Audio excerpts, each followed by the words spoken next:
नमस्कार।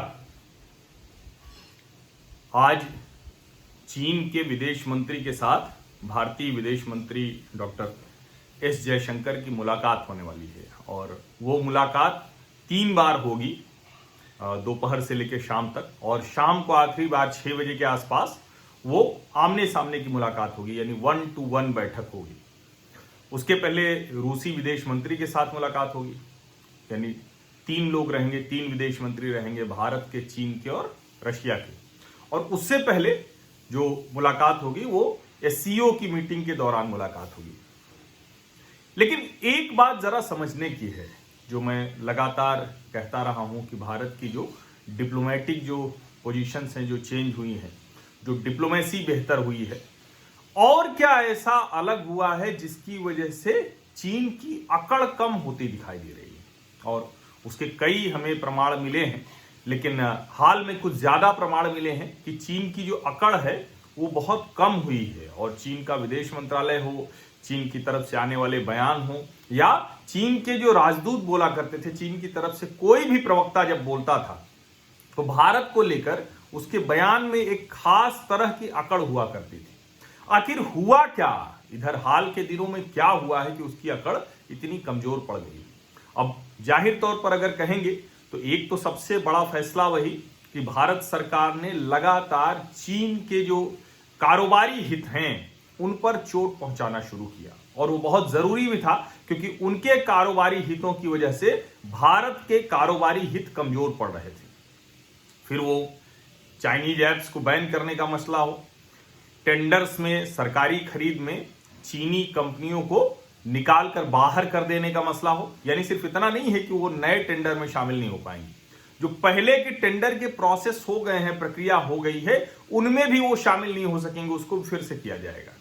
इसके अलावा जो एफडीआई रूल्स में बदलाव कर दिया, और भारत ने जो अलग अलग समूहों के साथ बातचीत शुरू की, जो इंडो पैसिफिक रीजन में है, जो अलग अलग समूह हैं, देशों के समूह हैं जो चीन के खिलाफ खड़े हो रहे हैं, ये सब वजहें हैं जो हमें स्पष्ट तौर पर दिखती हैं। लेकिन 15 जून के बाद और क्या हुआ कि जिसने चीन की अकड़ खत्म कर दी है? मैं बार बार कहता हूं कि मैं कोई डिफेंस का एक्सपर्ट या पूरे पूर्वी लद्दाख या सिक्किम या अरुणाचल उसका कोई बहुत बड़ा जानकार नहीं हूं, लेकिन पत्रकार होने के नाते पढ़ना लिखना जरूरी शर्त होती है, और इसीलिए जो भी महत्वपूर्ण मुद्दा होता है उस पर मैं पढ़ाई लिखाई थोड़ी करके, थोड़ी जानकारी जुटाकर, थोड़ा समझकर और फिर अपने विश्लेषण के साथ आप लोगों को बताता हूं। एक तो ये कि इस खबर को जरा सोचिए कि चीन ने पहली बार ये किया है, ये कहा जा रहा है कि 4.5 दशकों में पहली बार भारत और चीन के बीच सीमा पर, एलएसी पर वो गोली चली। लेकिन ये आरोप पहली बार चीन की तरफ से लगाया गया है। इसको आप अगर थोड़ा ठीक से समझें, बारीक नजर से देखें, तो इसका मतलब यह हुआ कि चीन की सेनाओं को भारतीय सेनाएं लगातार पीछे धकेल रही हैं, नंबर 1। नंबर 2, सिर्फ धकेल नहीं रही हैं, वो जहां कोशिश कर रहे हैं कि भारतीय जो, वैसे तो भारतीय सीमा में ही है, जब तक 45,000 वर्ग किलोमीटर वो पीछे नहीं जाते हैं तब तक वो भारतीय सीमा में ही रहेंगे। लेकिन उस जगह पर जो लाइन ऑफ एक्चुअल कंट्रोल करके अंतर्राष्ट्रीय शर्तें तय हुई, और जिसपे हर साल 2 साल में, प्रतिवर्ष न कहें तो हर दूसरे वर्ष, चीन धोखेबाजी से, अपनी चालबाजी से वहां घुस आता है, कुछ आगे बढ़ता है और उसके बाद कहता है कि थोड़ा सा पीछे जा रहे हैं, और ये कह के वो हमारी जमीन फिर से कब्जा लेता है। इस बार वो नहीं हो रहा है।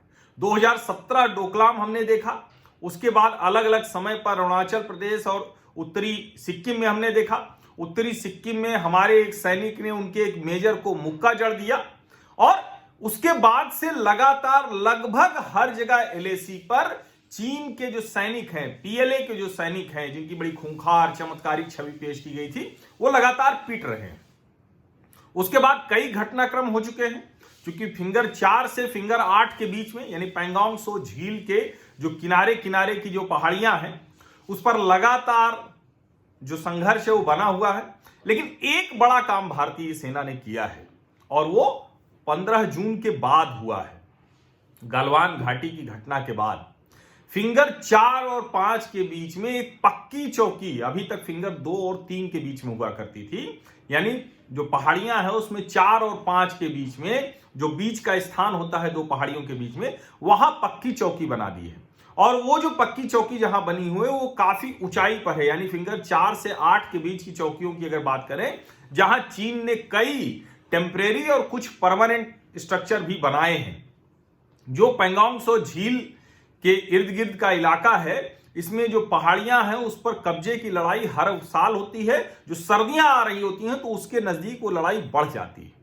लेकिन जो 29-30 अगस्त को हुआ, जिसको हम कहते हैं कि जो ब्लैक टॉप, जो बहुत महत्वपूर्ण है, जहां से एक तरह से कहें कि रणनीतिक तौर पर भारतीय सेना को बड़ी बढ़त मिल गई है। तो सिर्फ ब्लैक टॉप नहीं आया है, भारत ने गुरुंग हिल, मगर हिल, रेजांगला और रिचनला, इन सब पर अपनी जो मौजूदगी है उसको मजबूती से कायम कर लिया है।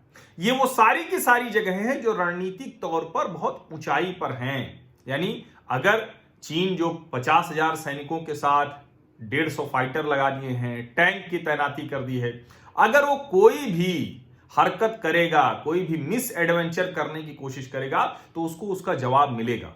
और एक चीज आप लोगों को जानना चाहिए, भारत के नागरिक होने के नाते, भारतीय सेनाओं ने भी लगभग उसी अनुपात में तैनाती की है। और चीन तो चोरी छिपे करता है, लेकिन भारत की सेनाओं ने जो अपने टैंकों की तैनाती है वो, जिसको कहते हैं ना कि रात के अंधेरे में नहीं किया, सुबह की रोशनी में किया, दोपहर में किया। और कई जगहों पर, जिसमें एक जगह खास करके कहा जा रहा है जहां ये लड़ाई हुई, जो मुखपरी चौकी थी, पहाड़ी थी, जहां चीनी सेनाओं ने कोशिश की थी, और जहां कहा जा रहा है कि जब भारतीय सेनाओं ने उनको पीछे ढकेला तो हवाई फायर उधर से किया गया। आप सोचिए कि चीन की तरफ से हवाई फायरिंग हो रही है, इसका मतलब आप समझिए कि भारतीय सेनाओं का प्रतिरोध कितना बड़ा है। आप इसको इस तरह से देखिए कि चीन की जो पीएलए है उसको किस तरह से वापस लौटना पड़ रहा है। और निश्चित तौर पर मैं ये नहीं कहूंगा कि अगर हम आज ये बात कर रहे हैं तो ये कोई बहुत स्थायी स्थिति है, हमने सारी लड़ाई जीत ली है। चीन धोखेबाज देश है, चीन बहुत शातिर, जिसको हम शब्द कहें कनिंग, धूर्त, कमीना, इस तरह का वो देश है, बेईमान देश है। तो वो कभी भी फिर से हरकत कर सकता है, क्योंकि वो देश कोई देश के तौर पर काम ही नहीं करता। वो चाइनीज कम्युनिस्ट पार्टी का बंधक देश है, वहां नागरिक भी बंधक हैं, सेनाएं भी उसी तरह से एक्ट करती हैं। वो जो चीनी communist party, Chinese communist party का बंधक देश है, उसकी जो सेनाएं हैं उनके ऊपर बहुत दबाव है। 2017 से वो लगातार पीट रहे हैं, भारतीय सेनाएं उनको बुरी तरह से पीट रही हैं। और अब ये जो मैंने उस दिन कहा था कि ब्लैक टॉप यानी काली पहाड़ी के अलावा दो और पहाड़ियां, लेकिन अब जो खबरें आ रही हैं, जो मैंने डिफेंस एक्सपर्ट्स को सुना, डिफेंस एनालिस्ट को सुना, जो इंटरनेशनल रिपोर्ट्स आ रही वो सुना, जो भारतीय डिफेंस करस्पॉन्डेंट हैं, आप भारत के उन डिफेंस एनालिस्ट को मत सुना कीजिए जो सरकार बदलने के साथ अपना रुख बदल देते हैं। आप डिफेंस करस्पॉन्डेंट्स को सुनिए, बहुत अच्छी रिपोर्ट्स वो देते हैं। और आप किसी भी डिफेंस करस्पॉन्डेंट को सुनिए, उन सब को सुनिए तो उनकी लाइनें एक जैसी रहेंगी। चीन दक्षिणी किनारे पर जो कहें कि संघर्ष की स्थिति जहां बन रही है, वहां लगातार इस तरह की हो रही, लेकिन जो उत्तरी किनारा है, पैंगोंग त्सो झील का उत्तरी किनारा जो है, वहां चीन लगातार अपने निर्माण कार्य कर रहा है, स्थायी चौकियां भी बना रहा है। अस्थायी तो बनाई है। भारत ने भी दक्षिणी किनारे पर कई नए टेंट लगाए हैं, कई नई चौकियां बनाई हैं। और आप भारत की तैयारी को लेकर जो लाइट यूटिलिटी हेलीकॉप्टर है, LUH, किसने बनाया है? HAL ने। ये पूरी तरह से इंडिजिनियस है, यानी भारत में ही तैयार है, स्वदेशी है। और ये जो हेलीकॉप्टर है, इसकी खूबसूरत तस्वीरें आ रही है, आप टीवी चैनलों पर भी देखेंगे। वो भी किस समय देख रहे हैं? जब अंबाला के एयरबेस पर सेरेमनी हो रही है। फ्रांस के जो रक्षा मंत्री और भारत के रक्षा मंत्री, वो दोनों वहां हैं। और 5 राफेल लड़ाकू विमान भारतीय वायुसेना में आज से शामिल हो गए, आधिकारिक तौर पर शामिल हो गए। यानी कई बड़ी पहाड़ियों को कब्जा कर लिया। हमारा अपना जो हेलीकॉप्टर है, लाइट यूटिलिटी हेलीकॉप्टर, और ये कहां, इसका परीक्षण कहां किया है? लेह से ये उड़ा है। और पूरे उस इलाके में, जिसको हम बार बार कहते हैं कि वो एक सड़क है जो बहुत चुभ रही है चीन की आंख में, दौलत बेग ओल्डी, DBO, उस पूरे रास्ते से होते हुए, और वो जो वहां की सबसे ऊंची पहाड़ियां हैं, जिसको हम बार बार कहते हैं कि हाईएस्ट सियाचिन हेलीपैड जो दोनों कहे जाते हैं, अमर और सोनम, वहां पर वो जाकर लैंड किया है। यानी भारतीय सेना की जो तैयारी है, वो अगर चीन ने कोई भी मिस एडवेंचर करने की कोशिश की तो उसका मुंहतोड़ जवाब देंगे, जैसा मुखपरी में किया, जो रेजांगला के उत्तर में पड़ता है, पूर्वी लद्दाख के सारे इलाके हैं। चीन अपनी हरकतों से बाज नहीं आ रहा है, वो फिर से गलवान घाटी दोहराने की कोशिश कर रहा है। हालांकि वो फिर बार बार भूल जाता है कि चीन के 100 से ज्यादा सैनिक, जो पीएलए के पीपुल्स लिबरेशन आर्मी के जो सैनिक हैं, 100 से ज्यादा वो मारे गए हैं। बाकायदा अलग अलग जगह जहां उनको दफनाया गया, उनकी तस्वीरें आ गई हैं। जो चीन का सोशल मीडिया वीबो है, उस पे लोग कराह रहे हैं, चिल्ला रहे हैं, गुस्से में हैं। और अभी जो हुआ, जो ब्लैक टॉप कब्जा किया, जो स्पेशल फ्रंटियर फोर्स ने भारतीय सेना की, जो तिब्बती सैनिक उसमें शामिल हैं भारत के, उन्होंने जो कब्जा किया है, उसके बाद तो चीन में तहलका मचा हुआ है। तो जो आपको दिख रहा है कि रक्षा मंत्री, चीन के रक्षा मंत्री ने प्रस्ताव किया कि भारत के रक्षा मंत्री के साथ बात करेंगे, जो विदेश मंत्री मिल रहे हैं, उसमें डिप्लोमेटिक प्रेशर्स हैं, रशिया का बड़ा रोल है। लेकिन इस सब के साथ जो भारतीय सेनाओं ने अपनी पोजीशनिंग मजबूत की है, जो भारतीय सेनाओं को भारत के नेतृत्व ने छूट दे रखी है, जो हमने अपने जमीन पर किसी भी तरह का समझौता नहीं करना तय किया है, उसकी वजह से है कि ये अकड़ कम होती दिख रही। लेकिन इसका मतलब ये कतई नहीं हुआ कि हमें एकदम निश्चिंत हो जाना चाहिए। भारतीय सेनाएं सतर्क हैं, हमें भी सतर्क रहना है। और मैं जो आपसे लगातार बहुत दिन से कह रहा था, इधर चीन पे कम बात हो पाई क्योंकि मैं गांव में अपने था लगातार, और जो उस तरह से पढ़ाई लिखाई वो थोड़ी कम हो पा रही थी। चीन की ऐसी की तैसी, ये हर भारतीय को, दुनिया के किसी भी हिस्से में बसे भारतीय को, और सिर्फ भारतीय को क्यों, दुनिया के हर किसी सभ्य समाज की कल्पना करने वाले नागरिक को चीन की ऐसी की तैसी कैसे कर सकता है वो करे, किस तरह से किया जा सकता है वो सोचे, दूसरों को कैसे इसके लिए कन्विंस कर सकते हैं वो बताए। क्योंकि ये राक्षस देश है, ये चाइनीज कम्युनिस्ट पार्टी ने उसको बंधक बना लिया है। दुनिया में वो तानाशाही को बढ़ावा देना चाहता है। वो चाहता है कि तानाशाही के अलावा कुछ न रहे, चाइनीज कम्युनिस्ट पार्टी के अलावा कुछ न रहे। ये ऐसा नहीं है कि सिर्फ ये अगर दूसरे कम्युनिस्ट देश भी होंगे उनसे भी संघर्ष करेगा, संघर्ष होता ही है। और तो और रशिया के साथ भी उसका सीमा विवाद है। तो इसलिए चीन के खिलाफ ये लड़ाई, ये कोई एक दिन की नहीं है।